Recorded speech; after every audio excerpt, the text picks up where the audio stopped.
प्यारे बच्चों नमस्कार। आज का सिंप्लीफिकेशन के क्लास में सबसे पहला जो हम आपको बात करेंगे वो बेसिक की बात करेंगे। अब बेसिक से ही कंसेप्ट निकालेंगे और उस पर आधारित डिफिकल्ट क्वेश्चन की हम बात करेंगे। अतः अंत तक आप जरूर बने रहेंगे। देखने में स्टार्टिंग बहुत इजी लगेगा लेकिन इजी होगा नहीं। आज हम दो टाइप के प्रश्नों की बात करने वाले हैं। सबसे पहले तो इस क्वेश्चन को देखिए। यहां पर अगर देखा जाए तो एक बिना दशमलव वाला है, एक दशमलव वाला है। अगर इसको जोड़ने की बात हो तो सब लोग क्या करेंगे, जैसे जोड़ते हैं 4 को 4 है, फिर 3 को 4 है। बेसिक पहले समझ लीजिए भैया, है ना। जाइएगा नहीं, लगता है तो जोर बता रहे हैं सर, लेकिन कोई बात नहीं, बहुत बढ़िया से बताएंगे। इस ढंग से आप जोड़ते हैं। कैसे जोड़िएगा गौर से यहां समझिए। जोड़ने का तरीका होगा 4 8 12 4 16। या बहुत सारे विद्यार्थी ऐसे करेंगे कि 4 4 16 के 100 बाकी 1, 4 तिया 12 1 13 के 3 बाकी 1, 4 दूनी 8 है 1 9 4। आई बात समझ में। मैंने क्या कहा कि जब ऐसा जोड़ हो 4 गो 3 गो 2 गो 1 गो 5 गो 4 गो 3 गो 2 गो, तो करना कुछ नहीं है, आप सीधे उत्तर निकालना। पहले इसकी यहां से शुरू करना। 4 गो है तो 4 4 16 लिखना इस साइड से। 4 4 16 के 100 बाकी 1, 4 तिया 12 1 13 के 3 बाकी 1, 4 दूनी 8 है 1 9, 4 एकम 4। क्लियर है भैया, ये आपका उत्तर आ जाएगा। मैंने कुछ भी नया चीज नहीं बताया, आप ही का मेथड को बता रहे हैं। यहां पे ध्यान देना, अगर यही चीज दशमलव में हो जाए तो कैसे जोड़ते हो, पहले इसको समझो। पहले इसको समझो। दशमलव 4 गो 4, फिर दशमलव 3 गो 4, फिर उसके बाद क्या होगा 2 गो 4, फिर उसके बाद क्या है 1 गो 4। ऐसे करके जोड़ते हो इसको। दशमलव के नीचे दशमलव डालते हैं जोड़ में। अब यहां पे 0, यहां पे 0, ठीक है भैया। यहां पे 0 0 डाल के बराबर कर लेते हैं। अब यहां पे सोचो, अगर इसको जोड़ोगे तो क्या करोगे, तो 4 एकम 4 करोगे, 4 दूनी 8 करोगे, 4 तिया 12 के 2 बाकी 1, 4 सौ 16 1 17 करोगे। आई बात समझ में या नहीं आई? तो ये कंसेप्ट जो है क्या किए इसको में, तो इसको दशमलव का रहेगा तो छोटका से हम इधर की ओर चलेंगे। क्लियर है, यानी आप इसको जोड़ना होगा तो क्या करेंगे भैया, तो 4 एकम 4, 4 एकम 4, 4 दूनी 8, 4 तिया 12 के 2 बाकी 1, 416 1 17। क्लियर है। 4 अंक के बाद दशमलव, मैक्सिमम अंक के बाद दशमलव, ये आपका उत्तर होगा 1.7284। क्लियर है, ये वाला इसमें होगा, ये वाला। तो हमें लगता है एक कंसेप्ट आप समझ गए होंगे। नहीं समझे हैं तो कोई बात नहीं, आगे हम समझाने का प्रयास करेंगे।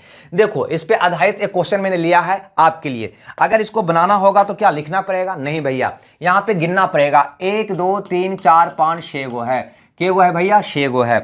यहां पे गौर करो, अगर इसको जोड़ना होगा तो क्या करेंगे, गौर से यहां समझना। 3 का 6 गुना करो तो 3 का 18 के 8 बाकी 1, 3 5 15 1 16 के 100 बाकी 1, 3 4 12 1 13 के 3 बाकी 1, 3 तिया 9 1 10 के 0 बाकी 1, 3 दूनी 100 1 7 और 3 एकम 3। क्लियर है, यही आपका प्रश्न का जवाब होगा 37,036,8। 37,036,8। आइए बात समझ में। अब देखो, इसकी आधार पे एग्जाम में क्वेश्चन कैसे पूछा गया है, इसको गौर से समझने का प्रयास करिएगा। देखिए, यही क्वेश्चन जो एसएससी में आया था क्वेश्चन, यहां पे गौर से देखिएगा। तो ये 2 पार्ट में हुआ करता है, ये 2 पार्ट में हुआ करता है। एक तो पूर्णांक वाला, कभी भी पूर्णांक लिखते हैं ना तो इसका मतलब होता है 3 + 1/3। तो आपका कैलकुलेशन जो होनी चाहिए, पूर्णांक का एक साथ और भिन्न का एक साथ कैलकुलेशन होनी चाहिए। ठीक है भैया। अब यहां पे ध्यान दीजिएगा। सबसे पहले तो 1 गो 3 है, 2 गो 3 है, 3 गो 3 है, तो यहां पे 4 गो 3 रहा होगा। ये बात से वाकिफ है या नहीं, है ना। उसके बाद 5 गो 3 रहा होगा, 1 2 3 4 5 गो 3 रहा होगा। उसके बाद 1 2 3 4 5 6 गो 3 रहा होगा। क्लियर है, इस ढंग का आपका सीक्वेंस है। अगर इसको बनाना होगा तो हम कैसे बनाएंगे, गौर से समझिए। तो सबसे पहले हम पूर्णांक को जोड़ेंगे, पूर्णांक को, यानी कि यहां से स्टार्ट करेंगे। बड़का से स्टार्ट करना बिना दशमलव वाला में। तो के गो है 2 4 2 6 गो है। तब कहोगे 6 तिया 18 के 8 बाकी 1, फिर यहां पे 5 गो है तो कहेंगे 5 तिया 15 1 16 के 100 बाकी 1। यहां पे 4 गो है तो 3 4 12 1 13 के 3 बाकी 1, 3 तिया 9 1 10 के 0 बाकी 1, 3 दूनी 100 1 7 और 3 एकम 3। ये आ गया किसका, पूर्णांक वाला का। किसका आ गया, जो पूर्णांक था। अब 1/3 भी तो है, यानी कि के गो है, तो कहेंगे टोटल यहां पे 2 4 6 गो था, तो टोटल 1 2 3 4 5 6 गो हो जाएगा, तो 6/3 हो जाएगा। अंश को जोड़ दो और बटा में 3 डाल दो, 3 दूनी 6। अब इसको काटोगे तो आ जाएगा 37,0,370। यही आपका प्रश्न का जवाब होगा 37,0,370। 37,0,370 ये ऑप्शन आपका सही हो जाएगा।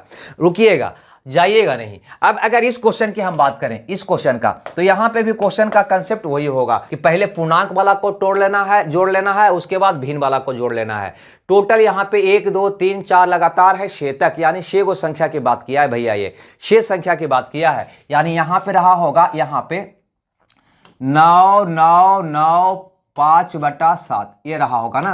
अब इसको अगर जोड़ोगे तो सबसे पहले 1 2 3 4 5 6 गो है, तो ये 9 वाला में 6 से गुना करोगे, 999 plus 999 plus 999 plus 999 plus 999 plus 999, 6 बार जोड़ोगे तो कितना होगा, तो 9 सका 54 के 4 बाकी 5, 9 सका 54 अब 5 59 के 9 बाकी 5, 9 सका 54 अब 5 कितना हो जाएगा 59 प्लस। अब ये वाला भिन्न वाला पार्ट हमको जोड़ना है, ठीक है। तो सबका बेस समान है तो इसको जोड़ दो, 3 300 4 10 1521, 21/7 हो जाएगा।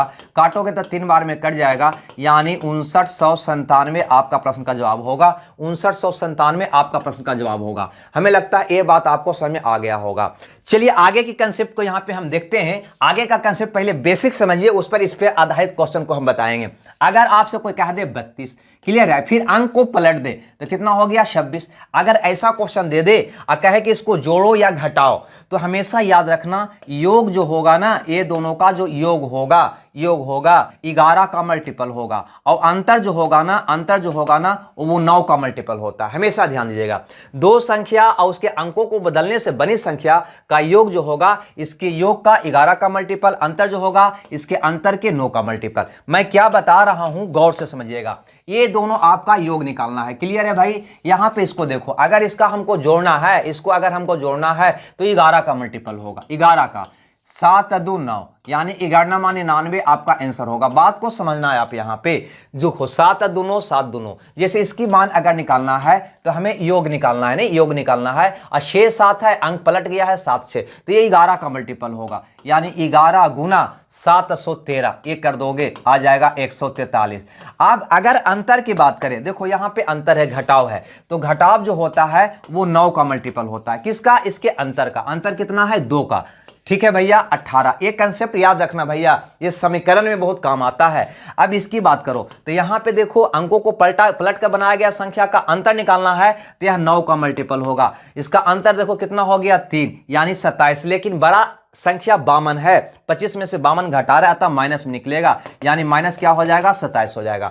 तो इसके द्वारा मैंने क्या सीखा, तो मैंने ये कंसेप्ट आपको सिखाने का प्रयास कर रहा हूं कि अगर संख्या और उसके अंकों को बदलने से बनी संख्या का योग की बात करें तो याद रखना 11 का मल्टीपल, अंतर की बात करें तो याद रखना भैया 9 का मल्टीपल होता है। ये बात आप याद रखोगे। चलिए देखते हैं कि इसमें बड़ा से बड़ा क्वेश्चन कैसे रिवाइज किया जाता है, आपको एग्जाम में कैसे क्वेश्चन आता है। इस क्वेश्चन को देखिए, अगर गौर से देखिएगा तो ये दोनों का योग निकालना है और संख्या के अंकों का क्रम बदल के दिया गया है। अगर इसमें से माइनस कॉमन निकाल लेते हो तो ये हो जाता है 56 प्लस 65। ये भी कहीं ना कहीं अंकों का पलटा गया है। यहां पर देखो माइनस कॉमन निकाल लोगे तो क्या हो जाएगा 98 प्लस 89, ये भी 9 8 8 9 अंक को पलटा गया है। क्लियर है। तो अगर संख्या और अंकों का क्रम बदलने से बनी संख्या का योग निकालना है तो वह भैया होता है 11 का मल्टीपल। तो 11 रख लो, इसके योग का मल्टीपल ना, तो 5 या 3 8 हो जाएगा, योग का 11 गुना होगा। अब यहाँ पे माइनस है, माइनस इसका योग 6 और 5 11 होगा। यहाँ पे प्लस है 6 3 9 का 11 गुना होगा। यहाँ पे माइनस है 9 8 17 का 11 गुना होगा। बस इस प्रकार से इस क्वेश्चन को हम बना डालेंगे। अगर यहाँ पे हल करने के लिए हम बैठें तो देखो 9 8 17 से 17 कट जाएगा, 11 गुना माइनस 11, यानी कि माइनस का 121 आपका उत्तर होगा। यानी ए ऑप्शन आपका क्या हो जाएगा, सही हो जाएगा। हमें लगता है ये बात समझ में आ गया होगा। नहीं आया तो इस क्वेश्चन को देखने का थोड़ा सा प्रयास करिए। अगर ये क्वेश्चन को देखते हैं तो कैसे जहां तहां दिया हुआ नहीं, ये 87 है और 87 कहीं दिया हुआ है तो हाँ भैया, और नीचे करके बता दूं आपको, दिया हुआ आपको दिखाई दे रहा होगा, यहां पे दिया हुआ है देखो। तो ये वाला और ये वाला को क्या करना है, जोड़ना है। 8 7 अंक को पलटा 7 8, क्या होगा 11 का मल्टीपल। यहां के बाद यहां पर देखो ये वाला दोनों माइनस में है, यानी इसमें से माइनस कॉमन निकाल कर इसको जोड़ा जा सकता है। 34 प्लस 43 हो जाएगा, 3 4 4 3। उसके बाद यहां देखो ये वाला है ना, ये दोनों 8 6 6 8। तो ऐसा अगर क्वेश्चन हो तो ऐसा संख्या सबको पता है 11 का मल्टीपल होता है 11, तुम कॉमन ले लो सीधे, इसको जोड़ो 8 और 7 कितना हो जाएगा भैया 15, है ना, माइनस कॉमन ले लिए तो ये हो गया 4 और 3 7, ये हो गया प्लस 8 और 14। हल कर दीजिए, आपका उत्तर आ जाएगा। योग हमेशा 11 का मल्टीपल, याद रखिएगा। तो 15 में से 7 गया 8, 14 8 22, 11 गुना 22 करिएगा, आपका प्रश्न का उत्तर आ जाएगा 2 2 2 4 2 242। 242 कहीं ऑप्शन में है तो टिक आउट कर दीजिए, ये ऑप्शन आपका सही हो जाएगा। नहीं समझ में आया कोई बात नहीं, एक एग्जांपल और करने का हम प्रयास करते हैं यहाँ पे।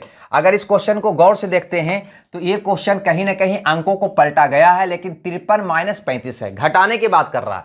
यहाँ पे अंक को पलटा गया है, 83 - 38 है, 68 - 86 है, यानी अंकों को, यानी यहां पे आप गौर से देखोगे तो अंतर निकाल रहा है, अंतर निकल रहा है। किसका अंतर? तो संख्या और उसके अंकों का क्रम बदलने से बने संख्या का। तो वो क्या होगा भैया? 9 का मल्टीपल होगा। किसका मल्टीपल होगा? 9 का, है ना। बस 5 में से 3 गया 2, प्लस करो यहां पे 8 में से 3 गया 5। यहां पे गौर से समझना, 68 में से 86 को घटाना है, बड़का को घटाना है, तो रिजल्ट माइनस में आएगा। तो यहां पे क्या होगा? 8 में से 6 गया 2। क्लियर है? अब इसको हल कर दोगे तो 2 से 2 कट गया, 9 5 45 आपका प्रश्न का जवाब हुआ। 45 का मतलब ऑप्शन ए आपका सही होगा। हमें लगता है ये बात आपको समझ आ गया है। तो ऐसा करते हैं कि सिंप्लीफिकेशन का आज का क्लास को यहीं समाप्त करते हैं। मिलते हैं इसके आगे की कहानी लेकर कल। लेकिन अगर आप चैनल पर नए हैं तो चैनल को सब्सक्राइब जरूर कर लीजिए, लाइक शेयर तो आप करते ही हैं। अब वीडियो के अंत में कमेंट जरूर दीजिए कि आपको यह क्लास कैसा लगा और क्या इसको में होनी चाहिए थी, जिसका हमें हमेशा इंतजार रहता है। तो भैया हमको दीजिए विदा। Okay, bye.